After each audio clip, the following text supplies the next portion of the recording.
In this video, I'm going to challenge something you've trusted for most of your life. The idea that education is the ultimate path to success.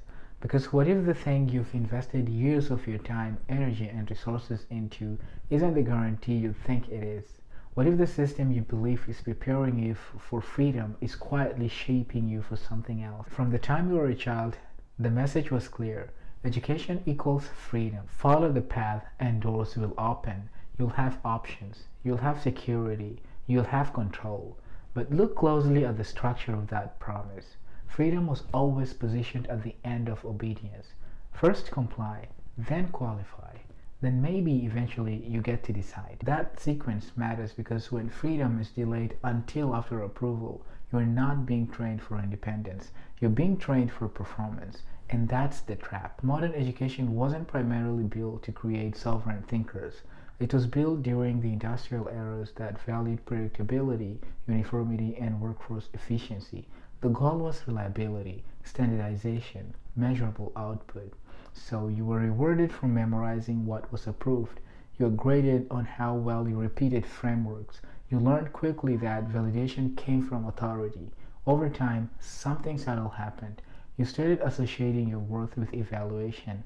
You measured progress by grades. You compared yourself to rankings. You waited for permission to feel ready. By the time you graduated, you might have had knowledge, but you were still looking for someone to tell you what to do next. Short term, this creates insecurity. You hesitate to start unless you feel fully qualified. You doubt your instincts if they don't match what you were taught. You wait for another certificate, another green light. Long term, it creates dependence. You struggle without structure. You outsource direction to institutions, employers, trends. And when the system shifts, and it always shifts, you feel destabilized. Not because you lack intelligence, but because your identity was built on approval instead of awareness.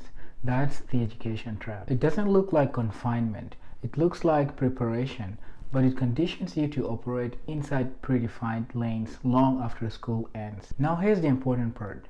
Once you see the trap, you can't just criticize it and move on. You need a counter structure. You need a way to rebuild what was shaped. That's where WET flow comes in.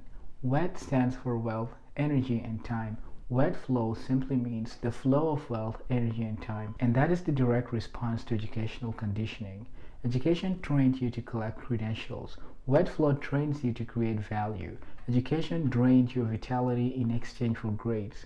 WET flow forces you to protect and multiply your energy. Education told you to postpone living until approval.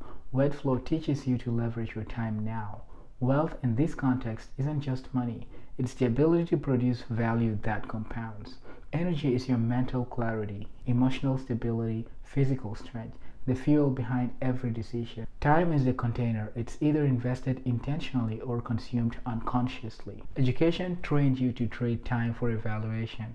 WET flow trains you to direct energy over time so value expands. But philosophy alone isn't enough. If the trap shaped you structurally, the exit must also be structural. That's why I use the BBA model. BBA stands for brain, body, asset. Education primarily shaped your brain, but for retention, not independent judgment. So reclaiming the brain means learning to question, synthesize, and create instead of just repeat. The body was often neglected. Stress cycles, late nights, performance pressure, but without sustained energy, autonomy collapses. So rebuilding the body restores capacity. And then there's the asset. Education convinced you that the degree was the asset. It's not. A true asset compounds value. In my framework, asset is your inner capital, your awareness, your alignment, your consciousness. It's the part of you that observes your thinking and directs your energy. Without it, intelligence and strength operate blindly. When your brain thinks independently, your body sustains high energy and your asset maintains alignment. You stop being a product of the system and start becoming a producer within it. But even that isn't enough if your daily cycle doesn't change, because traps aren't maintained by ideas, they are maintained by repetition. That's why I talk about the 24-hour clock versus the 25-hour clock. The 24-hour clock is the default loop education placed you in. Its first hand is habit, consuming information for validation instead of creating for growth. Its second hand is belief, assuming you're not ready until certified. Its third hand is system, following predefined institutional paths. Every day, those three hands move together, and without noticing, you stay inside the trap. The 25-hour clock is different.